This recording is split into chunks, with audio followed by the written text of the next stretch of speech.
NNF After Dark is brought to you by Sandpiper Vacations. For all of your vacation planning needs, visit www.sandpipervacations.com. Tell them that the No New Friends podcast sent you.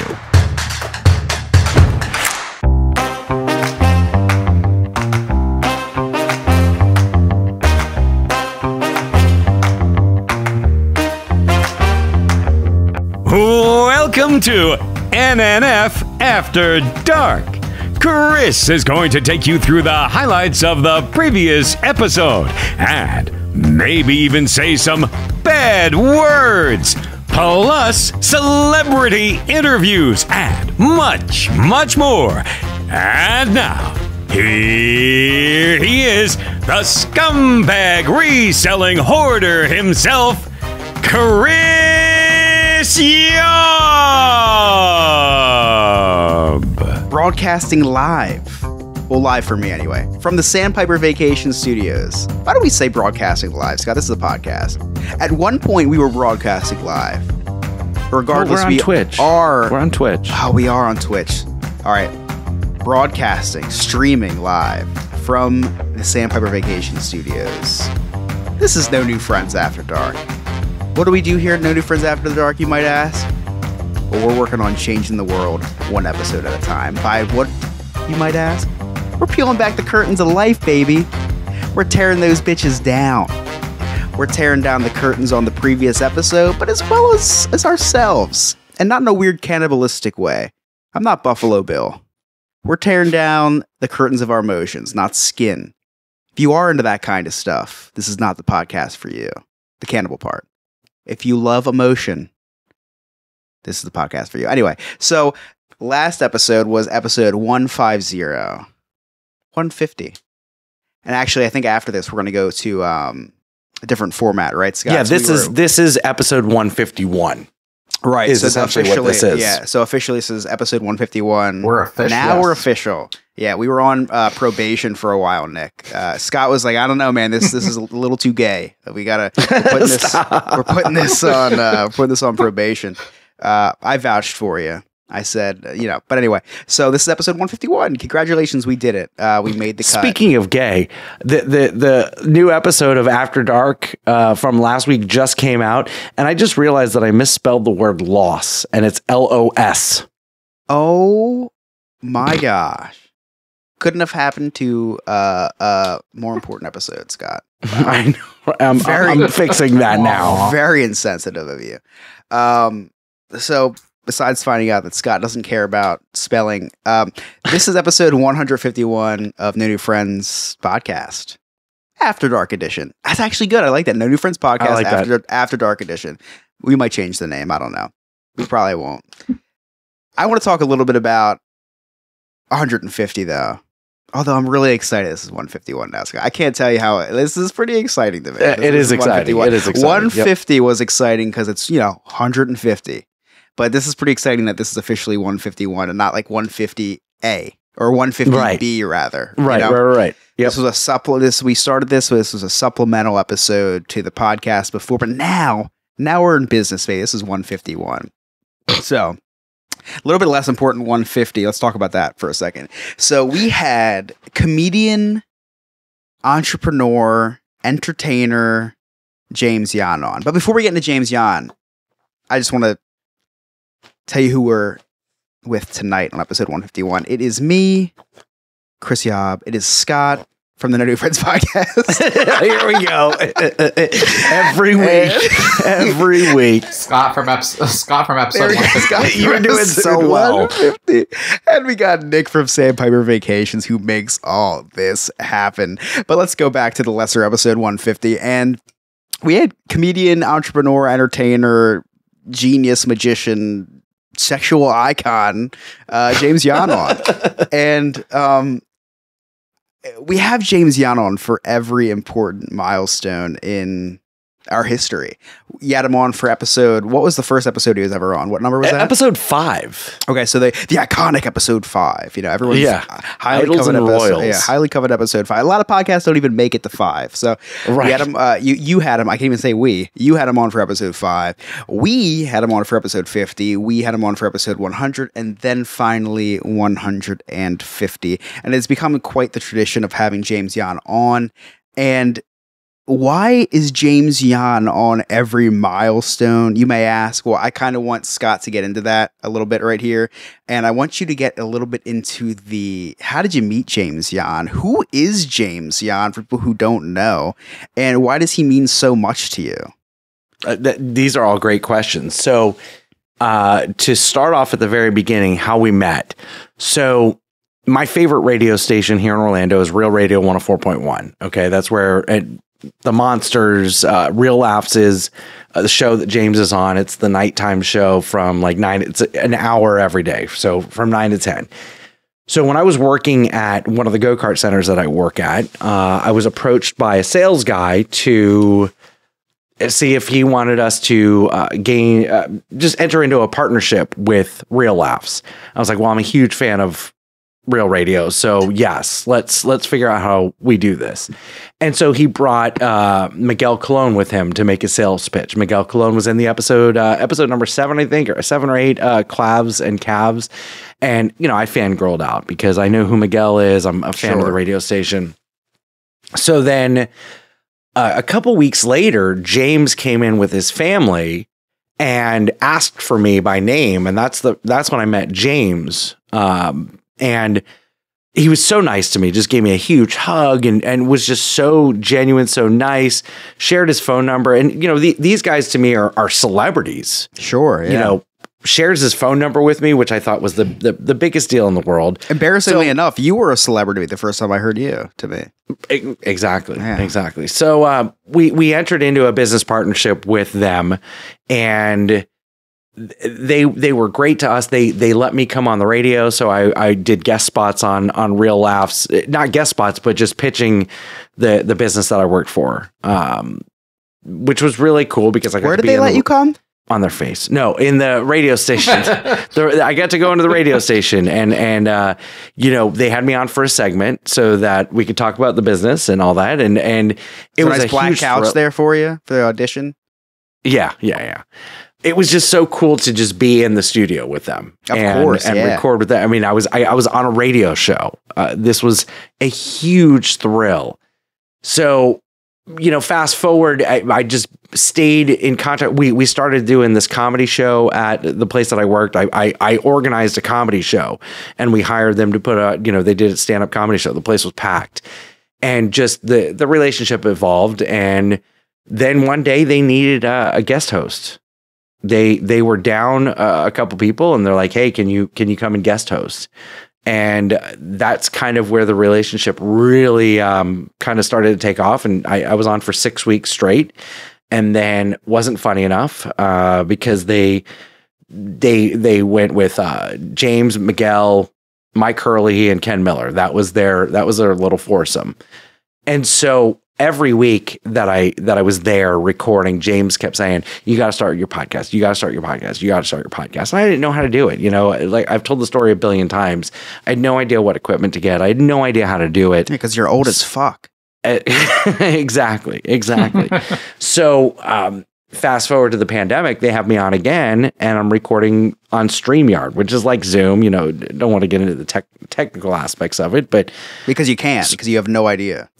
You're right. I have no idea. But James has always been like super supportive, and really, if it wasn't for James, there would be no New Friends podcast, because he's the one who really pushed me to get it started and pushed me to do it, and always said the most encouraging things. That's the one thing that's great about James is even if it's not funny, he'll laugh, and it makes it seem funny. He gives you that validation when you probably shouldn't even have the validation. But that's why James is so important to me. He's always been super, super supportive. He comes on. I mean, he's so busy. He's got 25 jobs, and he makes time to come on for every 50th episode for us. So yeah, he comes all on our podcast. Yeah, and it was a blessing in disguise because I really wanted the Real Laughs gig. And not that I was necessarily up for it, but I thought maybe there was a chance because it was just him and Miguel. Right. Devin Siebold had left the show. It was just him and Miguel. And I'm like, they've got openings.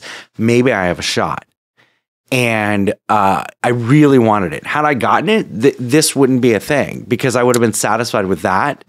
And it wouldn't, just being kind of the side piece would, whatever, would not have been enough for me. Right. And the vision that I've always had to have my own show is what we have right now. And so it was a blessing in disguise because had that happened, we wouldn't have what we have right now. Yeah, to be perfectly... Are you saying you were visualizing? Exactly. I was visualizing you and I didn't even know you. I thought so. Yeah.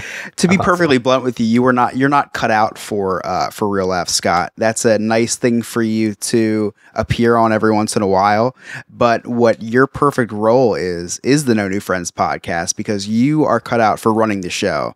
You're not like where you are perfect at is being the host of something, and you didn't really have that opportunity at Real Laughs.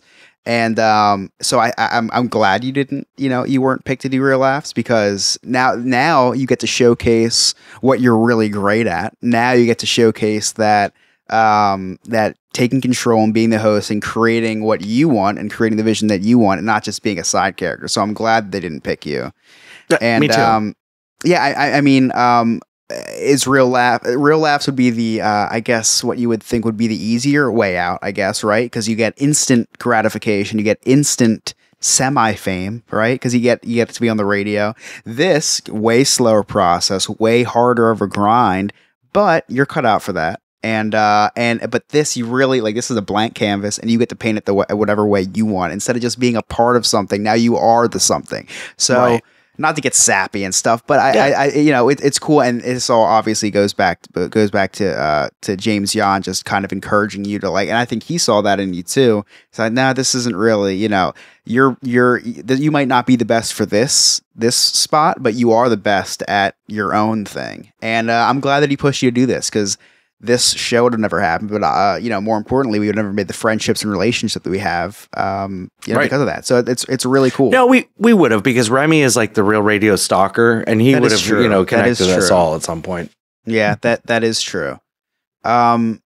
Yeah, it's like I actually used to work in a radio station. Kind of, I was an intern there, so I get that side of that, and I see it, and then it's like you said, like podcasting, you can be yourself, you can have it exactly how you want it to be.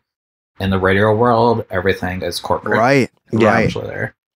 So there's a lot of rules and regulations you have to follow. And that's so try not to piss anybody off. Yeah, that's so funny, Nick, because my goal was always to build the podcast enough to be picked up by real radio. And now I don't want to do that because we wouldn't be able to say the things that we want to say. I would have to end things mid conversation to go to break. Whereas now I can kind of wait until things kind of die off because we can go as long if we wanted to go 4 hours, we could. Not that I would want to, but we have so much more freedom. I think you'd want to. It depends. Have you lasted 4 hours before? Nick, if I lasted 4 hours, you'd be speaking at my funeral. Or you'd be booking a lot of vacations to my funeral. Yeah, so it might be worth it. Give this man some Viagra. Give this man some Viagra. So yeah, having James on is, the first time we ever had James on. I say we. Listen, the first time you had James on, I wasn't there. The first time I had James on was the 50th episode. Very, very intimidating. That was the suit episode, I believe. We were wearing the suits, Scott. We the first one that you were on for, episode 50. We wore suits, yeah. We were so cute. We were so cute back then. I know. Now I'm wearing what I wore 3 days in a row. So me a month, no big deal. Yeah. So very intimidating at first. Very, very intimidating having James Yon on for the first time because obviously, I mean, if James Yon's dick could be any further down your throat, Scott, I think it'd be coming out the other end of you. So Scott talks this guy up like he's Kevin Hart. Which in his own right he is. But Scott's talking. You got a little man crush. Oh, big man crush. But so Scott's talking this guy up, like, and I'm like, oh my gosh, like I have to share a spot with this guy. Like, how am I? And although James is a very important person, does 100,000 different things, has been on 100,000 different things, has his own TV show, is on a network, the number 3 black network apparently that he told us. You would never know it. You would never know it talking to James because he is the most down to earth. So most humble, nicest guy you will ever meet. And that thing where you said that James will laugh at your jokes even when they're not funny, man, I wish you did that more often. Now, let me ask you a question. Yes. So, Cliff Notes have become a staple of our show. Yes.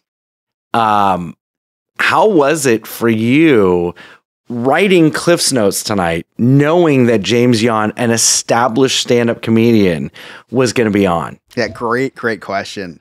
It's not something I didn't think about, so it is something I thought about. Double negative. So it's something I thought about a lot leading up to today, but a lot of stuff happened this week, which we'll talk about in segment 2, that kind of prevented me from thinking a little bit more about my Cliff Notes. You know, every once in a while I have some premeditated Cliff Notes, and this week I really wanted to have some because I really wanted to bring my A game, but just what happened with me this week did not allow me to do that. You know, I think about writing jokes all the time. Like, stupid stuff happens to me, and I think, oh, how can I spin this into a joke? The Yabba the Hutt thing has been a joke that I've been. That was fucking brilliant. Yeah, I had on my back I need pocket. that.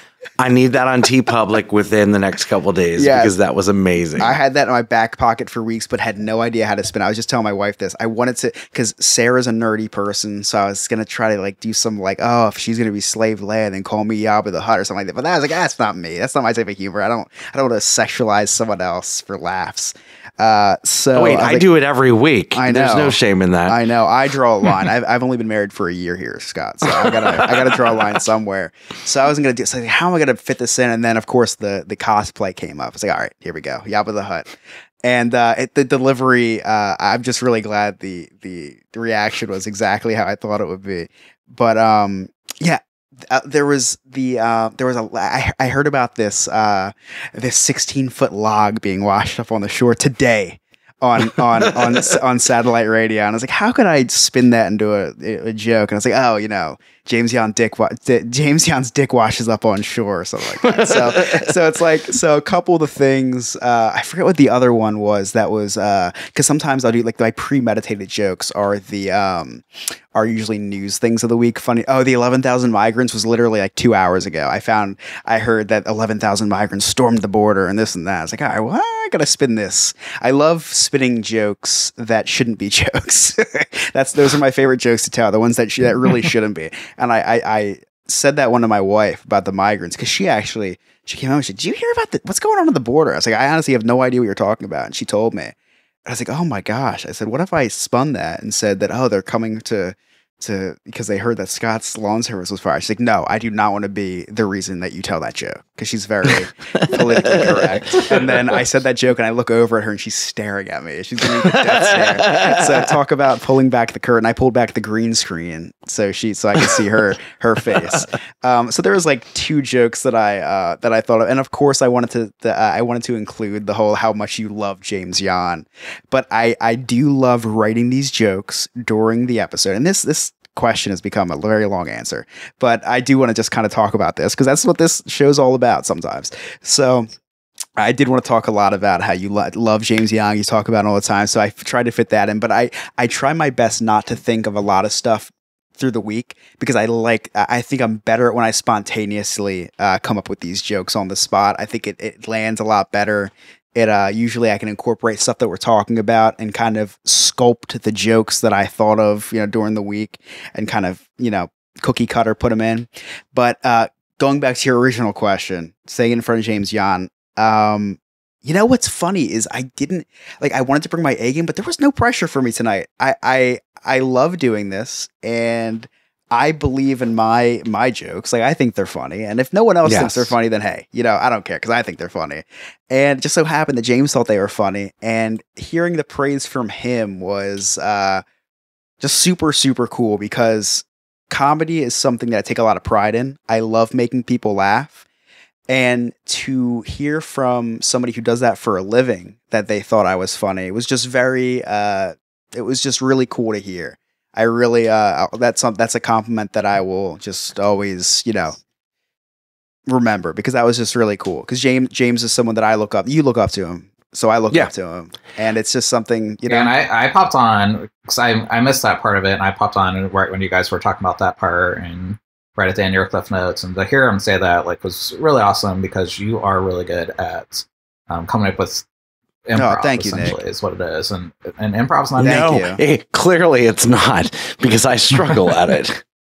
It's very intimidating, and because you might think something's the funniest thing in the world, then to not get a reaction at all, you just kind of have to read the room. And reading James was a hard thing, because I don't know what his type of humor is, but I just know that James appreciates comedy. So I thought, you know what, I'm not gonna do anything differently this week. I'm just gonna do the same thing I usually do, and I think he'll appreciate it, just because a comedian's gonna appreciate comedy at the end of the day, no matter if it's their style or not. They'll still find the way. And just like him saying a couple of actually pointing out a couple of my jokes and saying, "Oh, I really like this joke," that was kind of cool to me. It's I never really dissected what I put. I just say things and I forget about them. But for him to remember something was pretty cool. I've been looking forward to the next time that James is on, not just because James is coming back on, but I really was excited about him hearing Cliff Notes, because it's such an important segment to the show, because I think adding Cliff Notes to the show really elevated the show to a different level that we were on before. And I wanted you to be able to hear that validation from someone who is a professional comedian. It's one thing for me to tell you it's so funny. It's even a better thing, but it's another thing for our listeners to tell you how funny it is. But for a stand-up comedian, someone who makes a living telling jokes, to turn around, and I was looking forward to that, because I knew you would get that validation from him. And I'm so glad that it happened that way. Yeah, it was very cool. It's something that I'll probably, I'll always remember, and just, it was definitely a boost of confidence moving forward. You know what, I'm just going to keep doing what I'm doing. And, if people I'm sure people do like it. And if they don't, oh well, because I like it, but that's enough about James. Like I said in my cliff notes, this is about us. So when we come back, we will start talking more about us. Because Nick is feeling left out. He goes, clearly this is not the Nick show this week. Sorry, Nick. Sorry. I'm sorry. I was filling in for Chris because he couldn't be on the other podcast. True. That's the thing. So I had to fill in. You would know more of what we were talking about had you not been on Diz His and been watching I'm just kidding. Alex. I was being a nice person. And All right, this is No New Friends After Dark. We will be right back.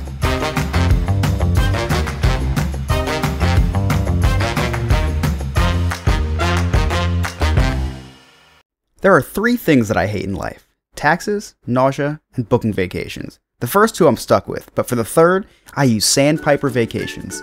Sandpiper Vacations is a small business that is LGBTQ+ owned and operated, with travel advisors all over the country. Whether it's a cruise, a trip to a theme park, or an all-inclusive resort, Sandpiper has you covered. Oh, and I forgot to mention, it's free. Why book a vacation when you can have someone else do it for you? That's like choosing to take the stairs in a building that has an elevator. Leave the headaches of booking a vacation to someone else. Get your quote today at www.sandpipervacations.com and tell them that the No New Friends podcast sent you. Hey everybody, it's Scott from the No New Friends podcast. If you'd like to hear all of our episodes, all of our past episodes, just visit our website, nonewfriendspodcast.com.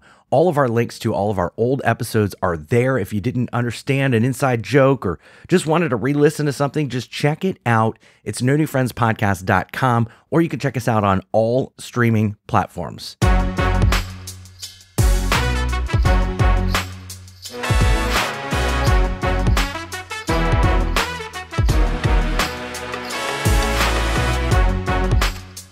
Welcome back to No New Friends After Dark. I'm sorry, the last count-in didn't work because if it wasn't 2023, I would have thought I had COVID. I'm so glad they ended the worldwide pandemic, so now COVID is gone.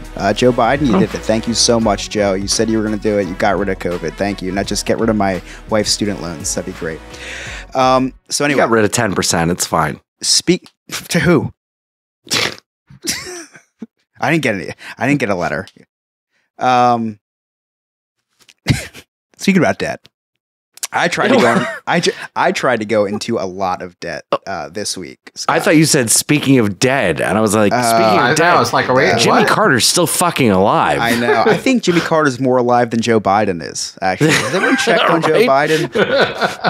Like we need to get He's just propped up. we need to get Mary's family a pet Jimmy Carter. That won't die. I tell you what, if it was Jimmy Carter, if Jimmy Carter ran against Joe Biden, I'd probably vote Jimmy Carter. I think that he's probably a little more lively, actually. So anyway, I really think Joe Biden might be a corpse. I think we'll talk about that more another day, but I really think that he could. Jimmy Carter really should be decomposing right now, and instead he's still alive. I know, and we have a dead guy as president. Like our prior presidents are alive, and our current presidents are dead. I don't get it. And then our prior presidents I want to go that far. are also. I want to go that far with the prior president. Well, our previous president is in jail right now, so Well, almost. He almost. He kind might as of well be. Yeah, he Got arrested. Kind of raped someone. Apparently, he kind of did. Kind of did. I don't really get it. Kind I don't of did watch some other illegal stuff. Yeah, I don't watch the news. Speaking of bad Republicans, Clarence Thomas is in the news again. So, debt, right? So the debt ceiling. No, not the debt. We're not talking about it. So this last week I tried to get into a lot of debt, and no, I'm not talking about my trading card obsession. I am talking about buying a house. And like I talked about in the previous segment, I was not in a great place the last couple of days because guess what? I am not in a lot of debt. Mortgage debt. I am in a lot of credit card debt. I am not in a lot of mortgage debt as we speak right now because I was denied for the house that I was looking at. So pulling back the curtain. Yes. Hold up. Go ahead. When you say, well, do you want to tell the story or do you want me to correct your denial? No. Okay. Yeah, well, Go yes, ahead. because I was denied for the cut that out. house. I was denied for the house, but we'll hear. So you'll hear actually. So a couple weeks ago, my wife and I went to go look at a house. We loved it. It was our perfect house. We actually looked at a house about 6 months ago that was the same style, and we're like, it just didn't work out with that house because there was too much work that needed to be done structurally, like the ceilings were caving in. So I was like, probably not the right house for us. Probably don't want a house with the ceiling caving in and black mold in the bathroom and stuff. So we passed on that one. This one popped up. It was under budget. So what we did was we got pre-approved. We got approved for plenty more than what they were asking for the house. So we bid a bit. We made an offer for the house. A considerable, what I would think is a considerable, I can't even talk tonight. Considerable. I feel like Alex. A considerable amount above what they were asking, which in today's day and age is not a considerable amount. They were asking $235. We bid about, I think, like around $15,000 more than that. So we're like, we'll do this, waive inspections. Like we're just like, just give us the house. Like we don't even care. We don't. If this house is half termite infested wood, I don't care. Like there's no inspection going on. Just give it to us. Here's the money. And we were one of 15 offers, and we were denied. We found out last night. And I was kind of devastated by that. I just felt destroyed. I felt like a failure. I felt like it's just like I lost. And it's like, man, that's a shitty feeling. And it was kind of like eye-opening to me. Like, man, this market that we're in is a seller's market. And as someone who's coined as the scumbag reselling hoarder, like someone who sells and like for fun, being on the opposite end of that sucks. It's because when I buy something at a thrift store, right, for $5 and I sell it or I list it on eBay for 150, right? My dad's like, why are you paying so much for, like, why are you selling this for so much? And I say, well, Dad, because I own it. And if they want it, they got to get it from me. I listen, I have them in a corner, so they can either pay me or they just don't get it at all. And that's exactly the opposite side that I was on. Is it's a seller's market, and people that own these houses, they can do whatever they want. They can ask whatever they want.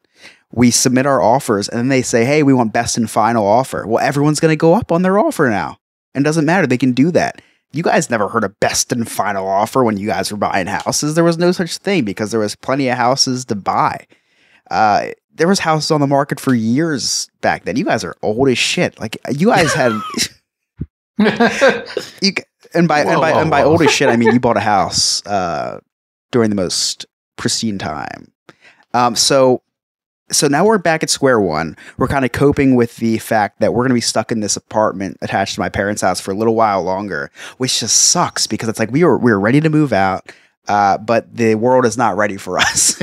Houses are so damn expensive, and for us to buy a house with our budget is like buying a house that we could afford two of like 3 years ago. That's the part that sucks. It's like these little houses are selling for what a house 3 times its size would be selling for a couple years ago. It sucks. So what I want to know is,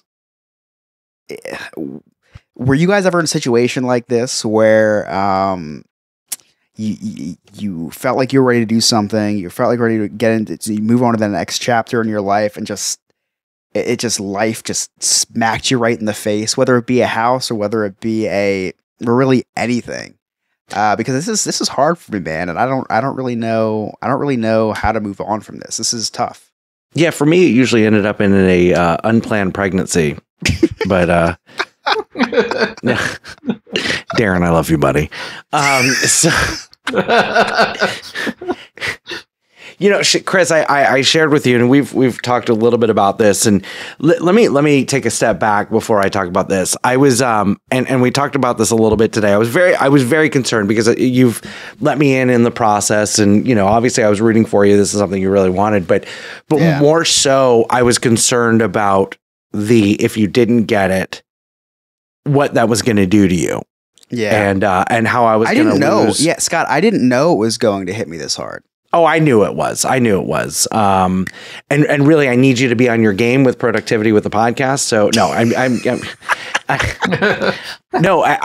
I was concerned because I know I've in this 2 years that we've known each other, 2+ years that we've known each other, I've kind of learned your tendencies and kind of what your triggers are. And I know that there's work triggers and then there's personal, and I knew that you not getting this was going to do this to you, where it wouldn't be like, okay, well, we didn't, because I told you, I said, hey, sometimes it doesn't happen, but then the perfect house comes next, or maybe not next, but that's my rationalization. And I don't have any mental health illnesses or anything like that. I knew what this could do to you because it's questionable. What? Well, yeah, it's questionable. Yeah, you're right. You're right. I don't have any anyway. So what I knew it could do to you is you could see this one, because this is the first house you put an offer on, right? Second. Okay. Yeah. The first one was unrealistic because we offered the asking price. Right. Okay. But I knew that this could potentially cause a spiral for you. Yeah. Where you'd be like, oh my gosh, everybody's offering outside of what we want to pay and all that. The housing market is super weird right now. And we talked a little bit about this. If you wait a couple of years, and maybe not a couple of years, a year or two, and I know that's tough to hear, but that's the hard thing to hear. I know, I get it. Yep. But long term, I think you're going to be happier that you waited because, you know, this house you were looking at was 1,800 square feet. Okay, for that same price that you were willing to pay for the 1,800 square feet, you may be able to get that. You may be able to put that price on double the square footage a couple of years from now. Yeah, you know, and do I think you were settling with that house right now? No, I don't think that.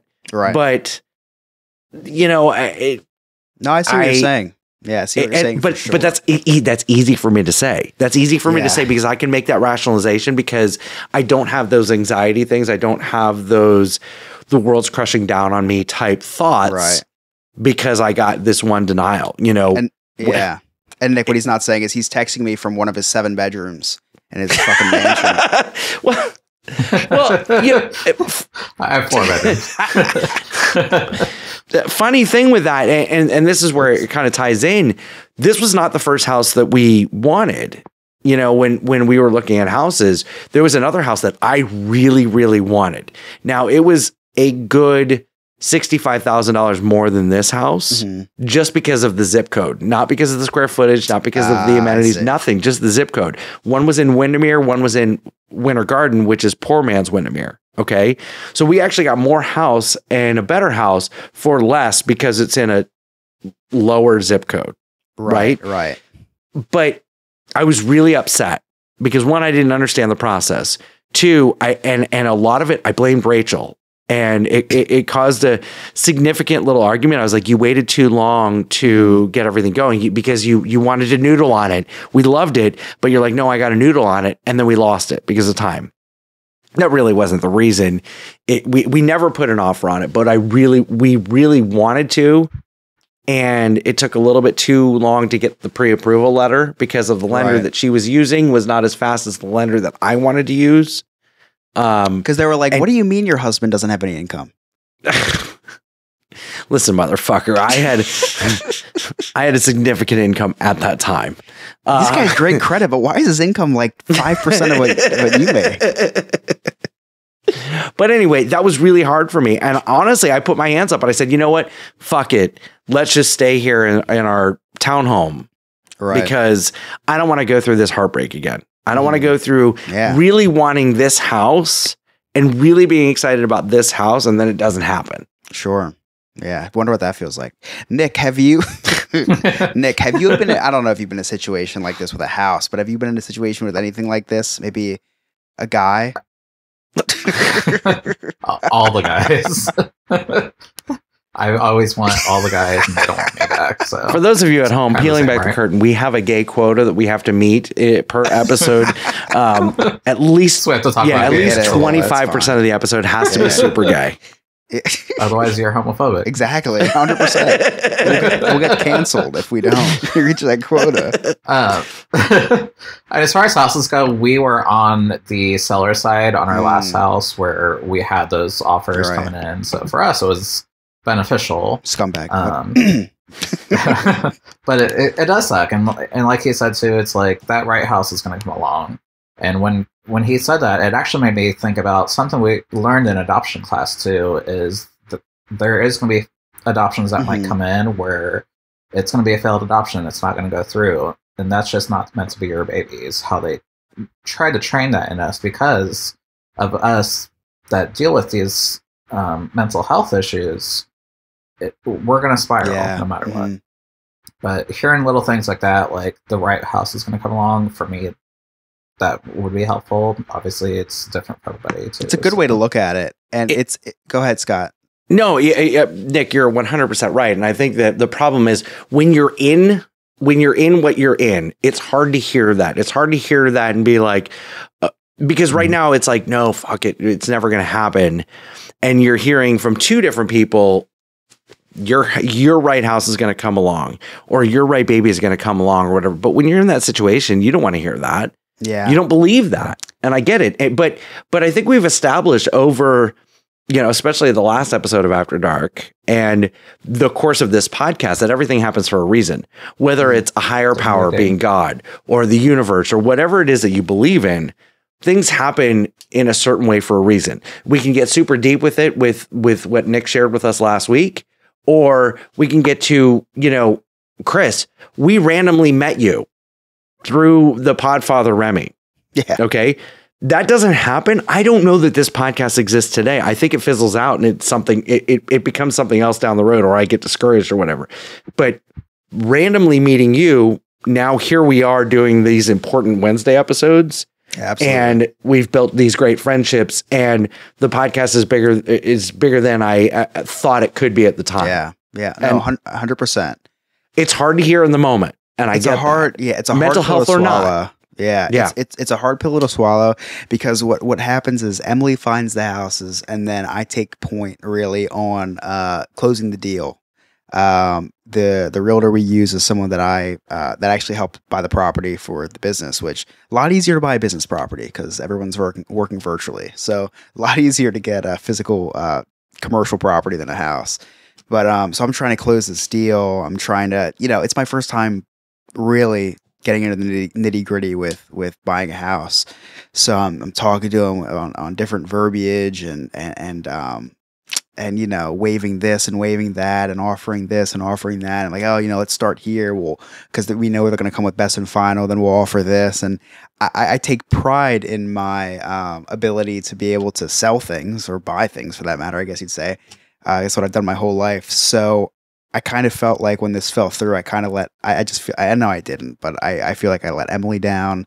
I feel like I let myself down. I just feel like there's just so much pressure just riding on. I thought there was so much pressure riding on this. So when everything fell through, it sucks to lose. And as a Philadelphia sports fan, I'm you should be used to it. I am an expert on that. You'd think I'd be numb to it by now, but consider. I don't get that reference, Scott. It has to do with balls. I'll talk to you about it later, Nick. Yeah. Oh, okay. Perfect. So, I don't know. It was just, I felt like there was a lot riding. Like, this was my house. I put in the offer and it was my house.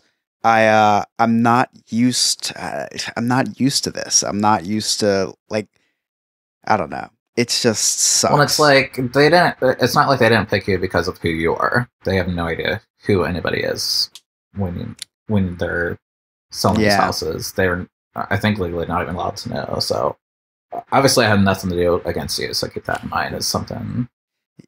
It's just, I guess it's how deep your pockets are. And it came to the point where it's like, this house, Scott, you saw the pictures, and I don't know if I sent the link in the Facebook chat or not to you, Nick, but the house was right out of the 80s, Scott? You would know better than me. It was every room needed to be redone. Which was fine because we were willing to do that. I looked at it as a blank canvas, and that we could. I mean, if you saw the property that my business is in, and you saw it today, 6 months after we bought it, you would never recognize that they were the same building. I love taking things and renovating them. I love doing my own work. Emily and I turned the apartment we live in now into something modern, and we were ready to do that. So that's why we could only offer so much, is because we knew tens of thousands of dollars over the course of the next however many years needed to be put into this house. They had a 60s style oven, and it wasn't, and I say style, no, it was a 60s oven. Like, it was. Yeah, no.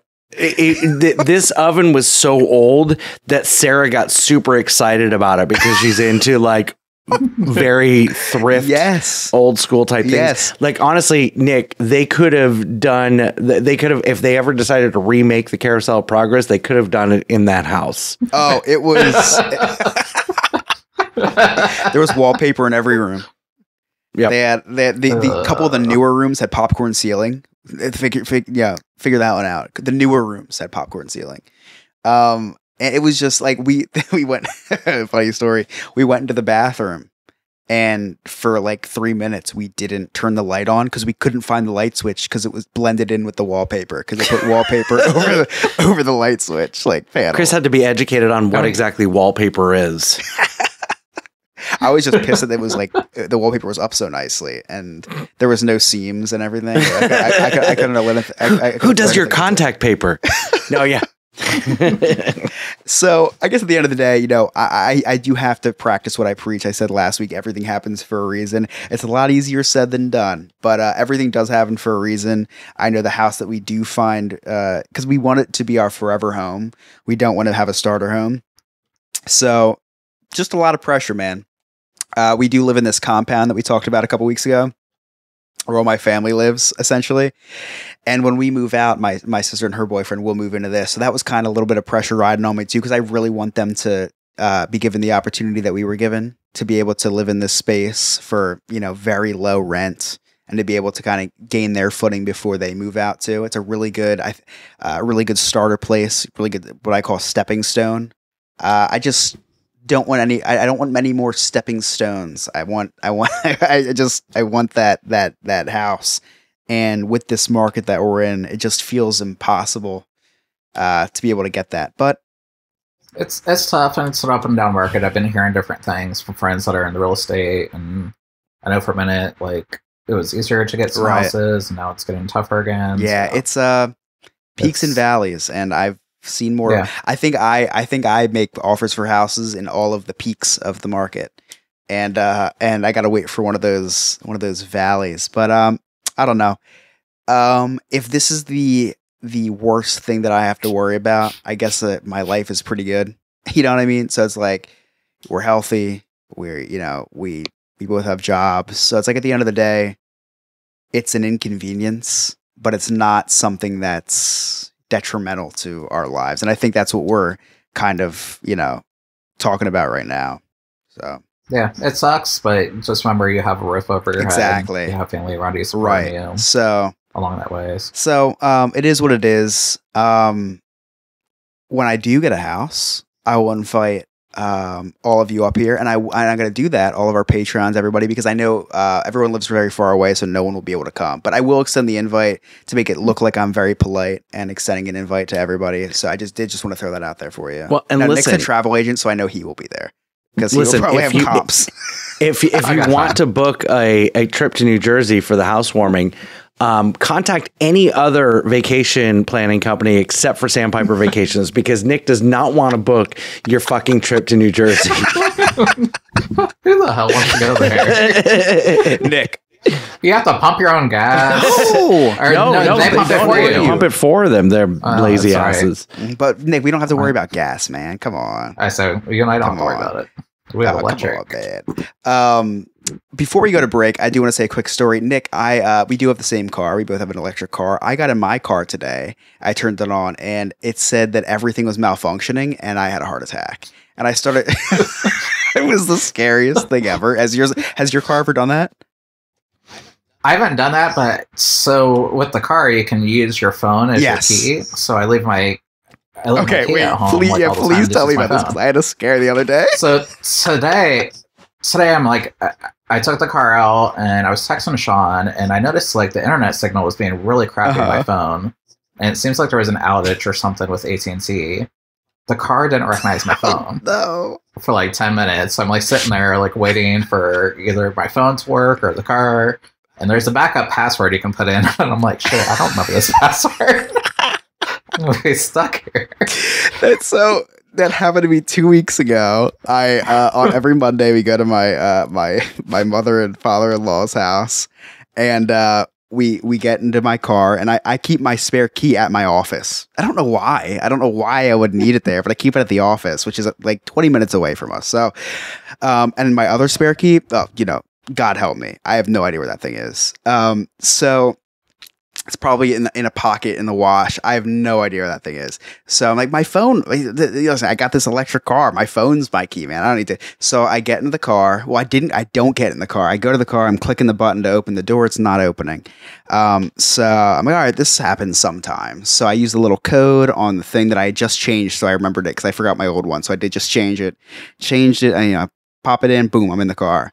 Click on the thing, says phone does not, no phone here. No phone is key. And I was like, all right, this happens sometimes. So I make sure my Bluetooth's on, everything's on, and we're sitting there for 10 minutes, like you said, and it is not going.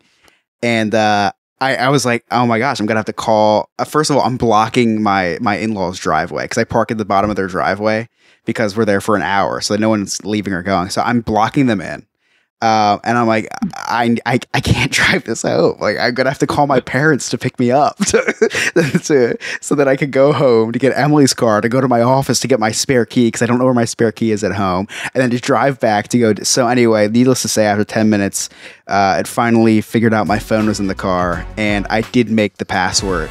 The next day, my phone doesn't work. I type in the password, and I forgot it already. So.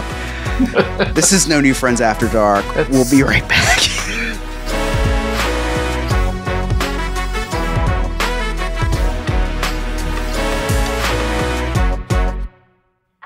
Psst. Hey, you want to join a cult? Well, this might be your lucky day. For just $2 a month and a simple blood oath, you can join our clubhouse and become a friend with benefits.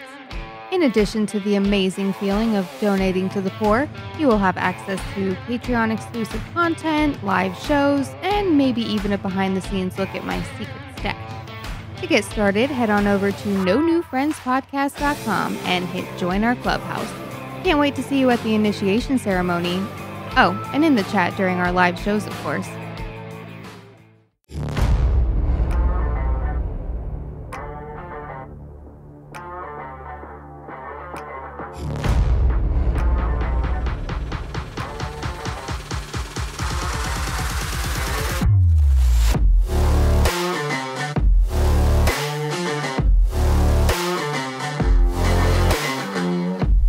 All right, we're back. Well, actually, we've been here the whole time. We've literally just been, the break that we took was like 4 seconds long. But now you're back with No New Friends After Dark. I want to dive a little bit into Nick. I want to dive a little bit. Sorry. Wow. Sorry. My mind wanders sometimes. Didn't you do that on episode 150 with my talk fight? So last week you were at 45%. We're getting dangerously close to above 50. Yeah, this is wow. This is the gays changing people one person. Oh man. So I want to dive a little bit into Nick's weekend. Wow. Okay, so I'm a little confused about this, Nick. So we were messaging last week, and you said that you were having a garage sale. Do you call them garage sales or yard sales or rummage sales, or what do you call them in Ohio? I call it a garage sale, even though my sign said yard sale, because I had some stuff out in my driveway too. Okay, like Scott's generation calls it a rummage sale, I think. Forget about Ohio. What do you call it in the gay community? Oh, I don't know. They do have a neighborhood garage sale. Neighborhood? A little peek and pay? That would be the place for you to go to buy stuff and resell it. Really? The gays have they're bougie, right? Vintage. Bougie, vintage. I'm writing that down. Neighborhood yard sales. Oh, but what days of the week? Because I'm sure there's yard sales that are different than actual garage sales. Well, it's not on Tuesday because that's taco night. Maybe Wednesday. I don't know.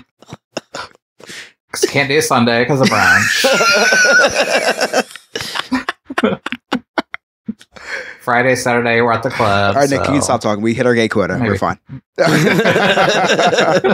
at the club. So the reason why I'm confused is you said, were you actually having a yard sale on a Friday, or were you just getting ready for the yard sale? I had it on Friday, Saturday. Is that a gay thing? A yard sale on a Friday? It's a straight people thing. Because I've never done it on a Friday before. I always did it on Saturday, and then like Sunday was kind of like right, just cleanup day. Yeah. But my neighborhood people were like, "Oh, dude, on Friday you'll get better business," and it was actually busier. No, are you serious? Saturday. Really? Like people like I was planning to open at 9 a.m., which meant I actually started setting up at 8:30 a.m. because I'm like, nobody's gonna be here. People were driving around the neighborhood. Sean left for work at 7. People were driving around the neighborhood, scoping out the houses to see, like, playing out. Fucking old middle-aged white people, right? No. For me, it's everything because it was everything. Chris, it's especially when you have a neighborhood garage sale type situation. It's insane that you get different waves. You get your old people wave, you get your reseller wave, you get your jewelry buyer reseller waves. Oh yeah, I know you get your tech or nerdy kids that are looking for you have any video games? Gaming. Yeah, there's the video game guy. Like I was texting my sister-in-law because she was in the other neighborhood that was connected to ours doing a garage sale too. She's like, there's a guy that just already stopped over asking for video games, and of course he was there 10 minutes later. Yeah, people are like vultures in the morning. And of course, all I have is baby girl clothes that I'm selling this year because... Oh, you were selling Sean's clothes?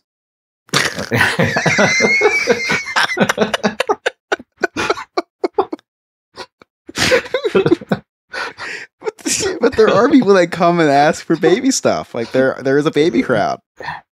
Yeah, and we had a lot because we had it packed up from the past 5 years of her. I think baby clothes and furniture are probably the number 1 and 2 items that people look for.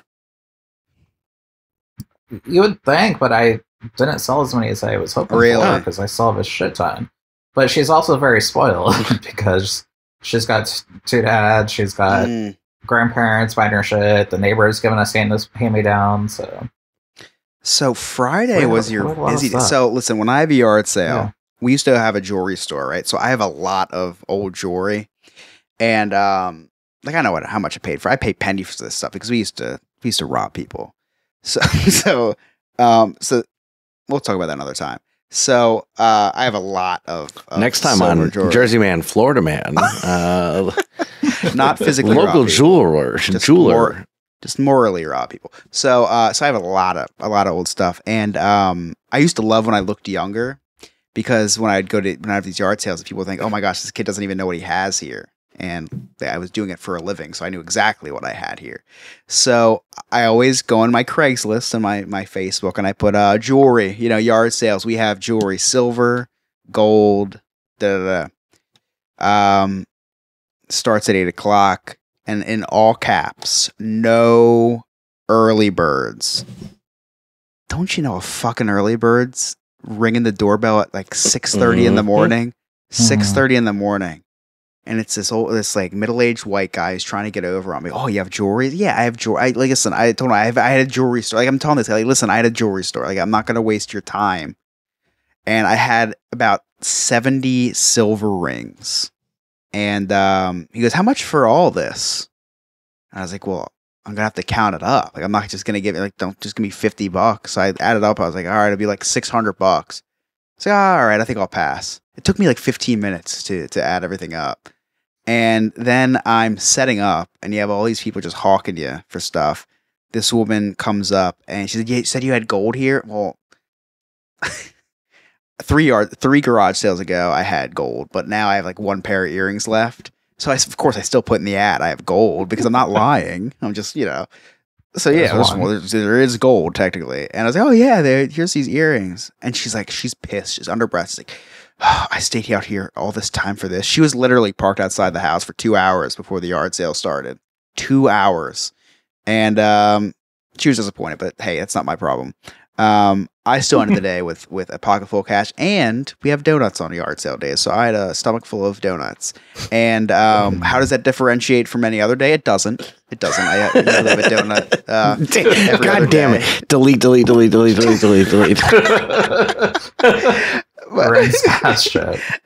But yeah, so yard sales up here. We used to do it on a Saturday. Never did a Friday, but that's interesting. A Friday. Yeah, I think I kind of learned it from my mother, I feel, because I know she used to do a neighborhood garage sale, and I remember they did it on Fridays, but I feel like their Fridays, they did it in the evening, and I just started in the morning at 9 a.m. and closed it down at like 3 o'clock. But, so I opened it for 3 days. The very first day, I just slowly putting crap out because I had so much baby clothes. And that's the day that you're just like finding shit around your house. Like, we don't need this lamp anymore. Exactly. Like, Sean was literally in the house. He's like, I'm going to find some video games. So he brought out the 3 video games. I'm like, I don't know what to listen for. Like, as soon as you make your first sale, it's like, I can sell anything to these people. Yeah. I was waiting on Piper to run in and start grabbing more toys when she learned that, like, she could get money to buy new things. I don't need a kid, like, running out with my shit. It's like... So I opened a box of, like, men's clothes, and I found a pair of Crocs in there. So, backstory on the Crocs. I won a contest last year for Patron to go to Cabo, and they gave us like a nice little travel kit with like t-shirts and sunglasses and a pair of bright yellow. From the guy who takes 18 vacations a year for work, he wins a trip. Yeah, you're the last person who needs to win a vacation. They're like, weren't you just on vacation? I'm like, I had to pay for that. I actually entered the contest on vacation. Yeah. So they give us a pair of bright yellow Crocs. I'm like, one, Crocs are not in the homosexual community that much. It's more on the lesbian community. Interesting. Wow. So we're lesbians, Scott. I guess I'm just making up. I'm making up facts. Just putting that on the lesbians. They're bright yellow. Like, who on earth would wear bright yellow stuff? Yeah. But so I had them in the package still, brand new with the tags on it. I put them in the garage sale. I'm like, I'm gonna put $3 on these. They were free. I don't know what to put on them. Literally, this lady comes 2 minutes after I put these Crocs out and is trying to offer me $2 for them. I was like, no, ma'am. I'm like, today's the first day. I'm like, I'm not dropping prices. Steady at $3 for these $40 Crocs. Yeah, brand new. So she kept trying to come back at me again. She's like, I'll give you $2. I was like, no, $3. And then she finally paid the $3. I'm like, bitch, I work hard for that extra $1 for those free Crocs. Like that's the word. Like, you're literally, you put out $40 brand new Crocs for $3. Like, no. These look like $2. Yeah. Where are you coming up with this logic? And she didn't even look at the size or anything, so I didn't know what she wanted them for. Like they're just something bright yellow that she wanted.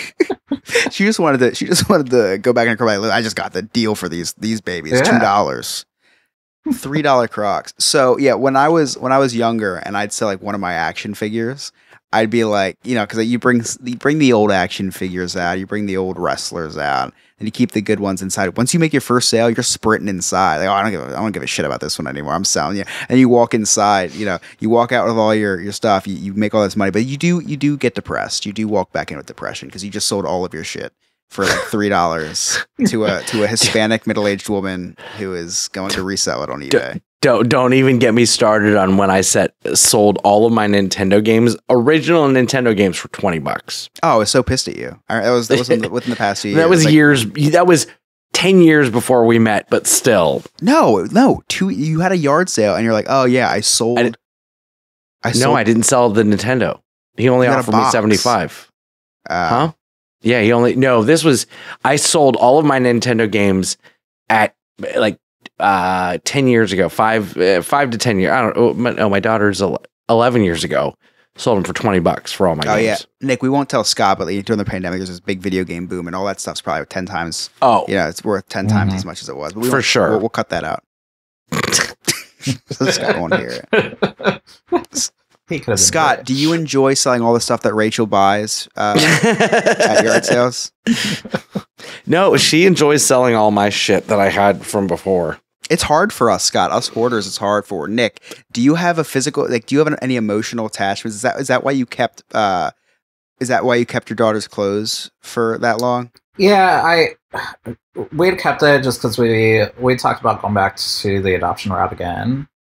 So you're like, just in case. So we kind of held on to it just in case, because we're like, there's a lot of good stuff in there. Finally made the decision that we're not going to go back and kind of let go. And I had bins, so much baby clothes, and I kept going through and like, I was actually nice. Like my garage sale is like, people are commenting on it. They're like, it's very organized. I had boxes for every single size clothing. And every time I go through the box and organize stuff, I pull out a shirt and I'm like, oh my gosh, I remember when I wore this stuff, God. And so I have like 3 bins now of like memory shirts that I kept aside and pulled stuff out. So, did you, when you were going through your stuff to sell, did you find any of your daughter's teeth? Or is that just a Scott thing? No. Delete. I literally just said, Chris asked us if we had an emotional connection to stuff. Chris, did you not hear the first 5 episodes of Nanny Friends podcast? I literally fucking kept my kids' teeth. Sean keeps them in the closet. Feature Piper. Feature Piper. When you're old enough to listen to this, do not go in the closet. Your father does not murder people. I don't know it's yours. I mean, I probably would have saved them as well too somewhere, but I don't know if he's gonna like put them in like a thing and like organize them like the real teeth. make a nice necklace for Mardi Gras, maybe. Might be interesting. Do you ever just like, okay, so you were passed down this furniture. Do you ever just get shit from your relatives that you just really don't want, man? And it's like, oh, I want you to have this fucking recliner that's been in our family for 40,000 years, and it's it's paisley and it's velvet, and it's like, but it's your family's, and you're like, I don't want this, but like you can't get rid of it. Yeah, we had a kitchen table, I think, that was my grandparents, and of course it was like passed down to me, and I'm pretty sure I sold it on Craigslist. Stop! I guess what I'm trying to say is, guys, stop passing stuff down. Like, we don't want your stuff. Like, we just don't. It's not cool anymore. That's why you got rid of it. Right. And then I had, like, our neighbors kept doing, like, hand-me-downs to Piper of, like, all of her clothes and toys and stuff. And I had so much of that stuff that I was trying to sell, too. So, yes, I'm making money off of it because it wasn't mine. But also, I had so much crap. Like, she came down one day with, like, all these, a bag full of stuffed animals. And they're really nice, like Mickey Mouse and everything. So, if anybody wants to say Hyper Vacations. Well, if you book a vacation with us, we'll throw in a free stuffed animal. We'll throw it in for free. I literally told Sean that. I was like, Sean, should I put these like on the garage sale, or should I just like give them with the client? A little swag bag of gently used stuffed animals. I like that. Yeah. I'll Febreze them. There's just stuff that's like it's like all my grandparents have passed away, unfortunately, but Emily's grandparents are still living, and she just sold their house. Her grandmother just sold her house, and she was a hoarder, man. I thought I was a hoarder. She was definitely a hoarder, and she's like trying to pawn off all this stuff, and it's like, would anybody? This has to go to somebody, and it was like a crib. It was like a baby doll crib made of wood. It's like, oh, my grandmother made this, and it's like this is where I draw the line. Like this cannot be in our house. Like this is gonna start rocking in the middle of the night. This is like we're gonna go out. There's gonna be some like demon baby in this, ghost baby rock. I don't even believe in ghosts. I'm like, this thing is haunted. Like there's no way we can bring this into the house. And we actually use it as a coffee table. We turned it upside down, and it actually looks quite nice. But it's marriage is a you give some. Yeah, it's like when you give a lot. When Sean's grandma passed away, I learned a lot more about her than I thought I knew. She lived in a house that was over 100 years old, and I knew she was kind of a hoarder. Not in a bad sense that like the floors were just covered with shit, but she was a very organized hoarder. So we went down in her creepy basement. She used to make pottery. So she had tons, probably thousands of pottery that she made. She made those old light up Christmas trees that I was able to sell for good money because it's coming back and everything too. Plus it was homemade, but she had those. She made quilts too. She had probably 200 or 300 quilts. Oh my god! What do you need with 200 quilts around your house? Oh my god! But she kept everything. Like anytime, like you'd get a butter dish, she would keep that because you can use that for anything. It was a lot of items that she just, instead of recycling it, she didn't want to throw it Nick, away. so you bring up a good point. So old people, it's like if smartphones were introduced like 50 years ago, there wouldn't be those 200 or 300 quilts, right? So my grandmother, she passed away when, oh my gosh, 94 years old. My grandmother lived a long life. She lived in the apartment that I'm living in now. When she first moved in, she started the quilting thing, right?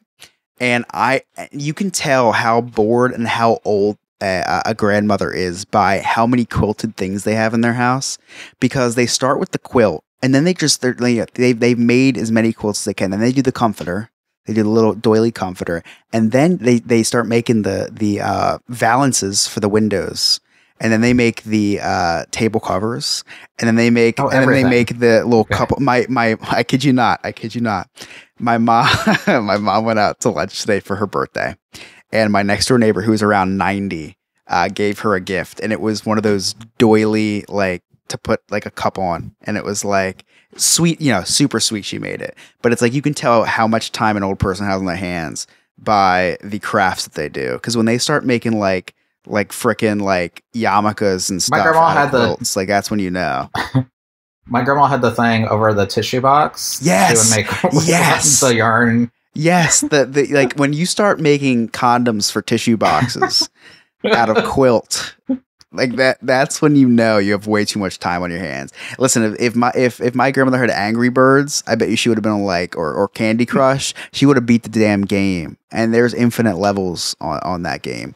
She would have beat the game with the amount of time she had. I mean, these little quilted things were consuming half the apartment was quilt. Half the apartment we donated to a shelter, and they told us to stop. They said we have enough blankets. We don't need any more blankets. It's amazing. When she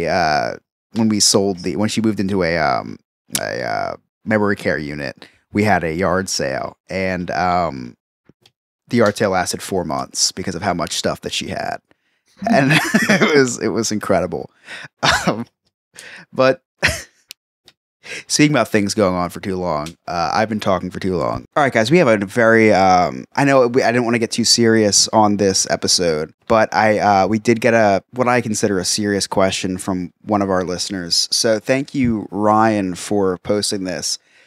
We talk about a lot of serious topics on this show, and to just know that these serious topics resonate with even just one of you means a lot to me. So Ryan's question for tonight is: fuck, marry, kill Ronald McDonald, Hamburglar, and Grimace. Do you guys have an answer? Because I think I have one right away. Definitely kill Ronald McDonald. Okay. Just, I can't deal with that happy face Yeah. all the time. Hamburger, I'd marry because there'd be food all the time. Grimace, you just got to give fat people love. Scott loves that answer. Scott. Yes, I do. Yeah, I think for me, I think it's fuck Grimace. I think it's marry Hamburglar because I'll never go hungry because he'll be bringing me hamburgers because he's literally a Hamburglar. Oh, yeah. And kill Ronald McDonald. All right. Well, oh man, I was gonna do the same answer as you guys, but now I gotta change because I don't want to have a threesome with you guys. So It's not gay if it's in a three-way. I'm going to. He's trying to get his percentage up. I'm going to kill the Hamburglar because I hate crime. I'm going to. Ooh, this is tough. Who am I making love to, and who am I marrying? I'm gonna marry. I'm gonna marry Ronald McDonald. Oh my gosh, I'm marrying Ronald McDonald. I feel like we could do a lot of cool cosplay in the bedroom because he could be like a kind of gay Joker, right? Oh, gay Joker. Yeah. He is gay Joker. Yeah. So I feel like that could be something that I wouldn't want just for a one night stand. I feel like I'd want to be like do that like maybe on a weekly basis type thing, and then maybe just a one night stand with Grimace. I feel like that's something I don't want to relive. Actually, that I don't know how that ends. Actually, so yeah, I think that's definitely marrying Ronald McDonald, but killing the Hamburglar man. I don't stand for crime. I don't know what you guys do down in Florida, but listen, up here in Jersey, we take crime serious. We'll cut that. We'll cut that. We will cut that. So, with all this being said, it wasn't too dark of an episode. So, Scott, do you have any summaries for us? 2.5 pages. 2.5 pages worth of summaries. You were typing up a flurry, and I'm just like, I have to thank Ryan. He gave me some. He gave me inspiration for others. I came up with a couple on my own, but here we go. Here's Scott's summaries. So Chris said at the very beginning, a lot of podcasts don't make it to 5. It's very true. But Chris needs to lose some weight or he may not make it to 35. Oh my God. Death jokes are funny. God damn it. Laugh. Over the past 150 episodes, we've seen Chris grow up. Okay. And now he's twice the man he used to be. Literally. Now, you can't see this at home, and if you'd like to be able to, well, maybe you can, because we stream live on Twitch every Wednesday nights. Oh, wait. Did you read that? Did you read that? Damn, I thought Chris was already 35. Tons. I'm sorry, that was really good. But Jesus Christ, Chris, he's wearing a Wizard of Oz shirt. It's been 85 fucking years, and he's still representing the Lollipop Guild. Now, we talked about Chris performing his Cliff's Notes for James Yon, and I was very excited about it. Chris said there's no pressure this week. Chris, your heart disagrees. That blood pressure is higher than Lewis was in Sarah's background. That was good. I like that one. I like that one. Okay. Oh, God. Chris was upset about losing the perfect house. I've seen photos of the perfect house. Though it had a lot of space for his hoarding, I disagree with you, Chris. This was not the perfect house, okay? And here's 2 reasons why. 1, it had a garage door, and we know your history with garage doors. Number 2, and most importantly, there was nowhere for the forklift to get in and out to move you from the couch to the shitter.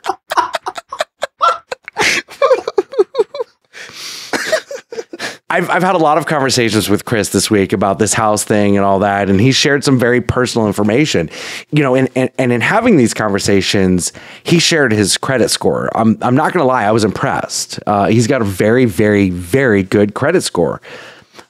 More impressive, he weighs more than his credit score.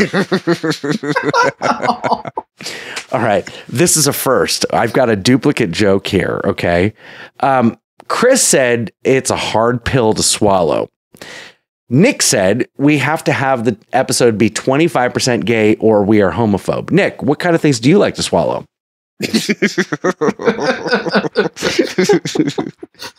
Take two of the joke. Chris said it's a hard pill to swallow. It's really the only thing he's got a hard time swallowing. And this is a choose your own adventure. Insert fat or gay joke here.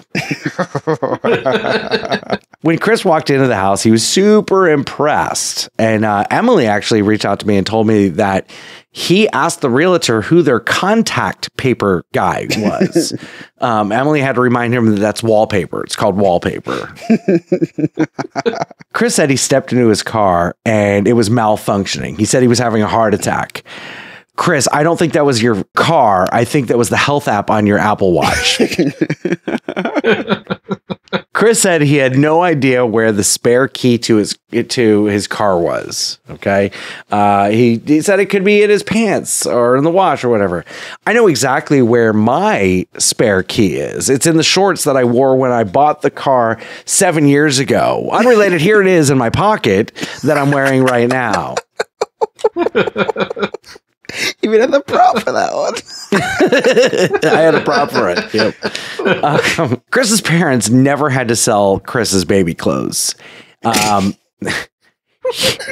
He never grew out of them.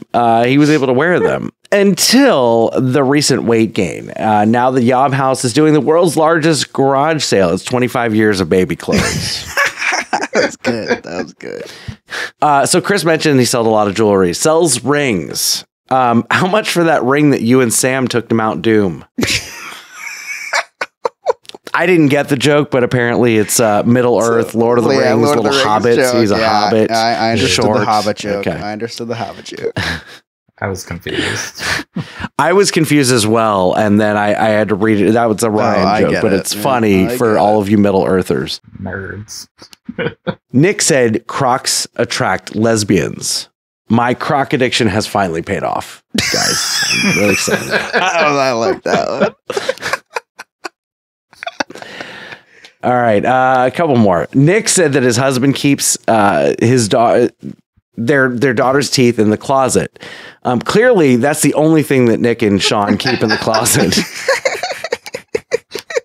Oh, come on. Chris said you could tell that old people have a lot of time on their hands. He said you can tell how much time people have on their hands by how many crafts they have. Chris, I just want to let you know, we have some amazing graphics to the podcast, and I really appreciate all the work that you've done on crafting these amazing graphics.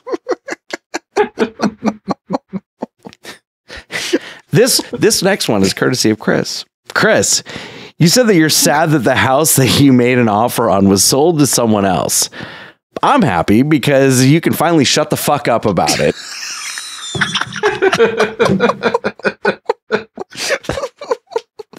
And finally, Nick wins a vacation. That's the equivalent of Chris winning a day off of work.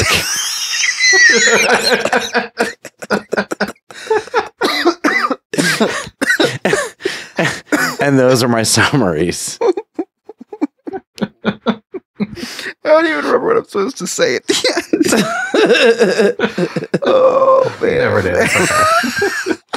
That isn't true. That is true. Oh, man. Thank you, Scott, for those summaries. Scott and Scott only. I know you wrote every single one of those. It's kind of offensive, the one that you said that I wouldn't stop talking about the house. You know, I really was looking forward to getting to the house. That was really insensitive. Well, this has been your official 151st episode of No New Friends After Dark. Well, I mean, actually, it's been your 151st episode of No New Friends. Don't remember what episode it is of No New After Dark. No New Friends After Dark. 11. I was going to make them do the math. They wanted it enough. But thanks, Scott. They need to go back and listen to it. Thank you, Nick. Sorry. Thank you. See, Alex, cut that out. Scott forgets how to create content here, Nick. This has been episode 151 of the No New Friends podcast After Dark, kind of. I hope it made you laugh and cry and question your existence. If you make it, we'll see you again next week. Please come back. On behalf of the three of us fucks, I am Chris. Thank you so much for listening, and have a magical week. I don't want to say have a magical week. We're going to cut that. We're going to start that all over again. The episode is literally on your fucking screen. It says No New Friends episode 50 and After Dark at number 11. I never noticed that. So Ryan responded, the fuck is up with these endings? If you were asking the same questions, then I did my job.